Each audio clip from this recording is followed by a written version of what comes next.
Hi everybody, this is Steve Marinucci with Beatles News Briefs on fab4radio.com for September 7th, 2018. It was a great day to be a Beatle fan. Let's start with John Lennon, whose United States Postal Service stamp was unveiled this morning in New York at a ceremony attended by Yoko Ono, Sean Lennon, and photographer Bob Gruen, whose picture of John taken from the Walls and Bridges album was used on the stamp. Yoko told the crowd, "When John died, I said there would be no funeral. John is going to be forever. The most complaint I have is he's not here, but he's somewhere in the sky, I think," she said, holding Sean's hand. The stamp will be available in different colors with Lennon's signature. It was also reported today by Variety that a new authorized documentary, John and Yoko, Above Us Only Sky, is being made for UK broadcaster Channel 4. The film will include unseen footage of John and Yoko. Julian Lennon will also be involved in the film. It's being produced by Eagle Rock Video, and Michael Epstein, who directed the excellent Lennon NYC documentary, will also direct this film. But today was release day for Paul McCartney's Egypt Station album. The festivities began Thursday night with an appearance on NBC's The Tonight Show starring Jimmy Fallon. The show featured Paul hamming it up with Fallon in a cute skit where they sat outside elevators in 30 Rock as tourists stopped at their floor and saw first Fallon and then McCartney. McCartney was also interviewed by Fallon when Fallon would let him actually talk because he was doing so much fawning during the interview. And McCartney and the band also performed. But the big event was the secret show Friday night at Grand Central Station in New York in front of a very small crowd of about 150 fans and other invited guests that included his wife Nancy, Jimmy Fallon, and actress Meryl Streep.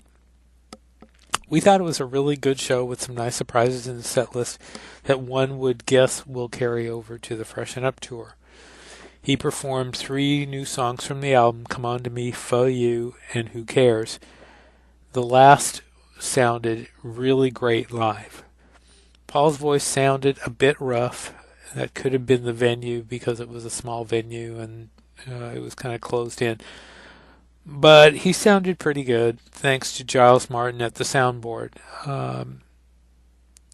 They had live horns on Letting Go and a live sax on Lady Madonna, which was a very nice touch. He also used a bullhorn for a strange effect on My Valentine, and I'm not sure that worked completely. The song ended with Nancy signaling him a heart with her hands, which was kind of cute.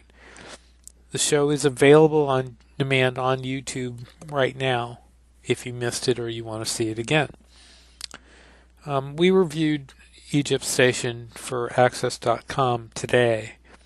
As we said in the review, the album takes a new route musically for him and goes in many directions.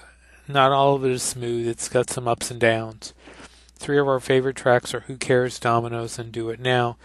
The weakest, we think, is Back in Brazil. Overall, if we had to grade it, we'd give it about a C+ to a B-. The last piece of news is that Ringo's show at the Morris Performing Arts Center in South Bend, Indiana, was moved to Century Center after a chunk of decorative plaster fell from the dome in the ceiling at Morris and made the venue unsafe, according to the South Bend Tribune. The plaster fell August 29th when the venue was empty and authorities feared other parts might fall during the concert because of loud music. So they moved the concert. Other concerts were also scheduled to be moved, including one by Alison Krauss.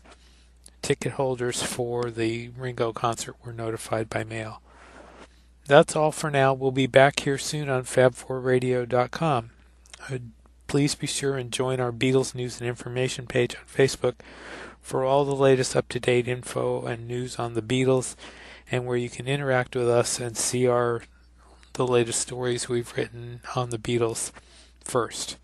Thanks to Matt at Fab4 Radio for letting us do these reports for you, and have a great day, everyone.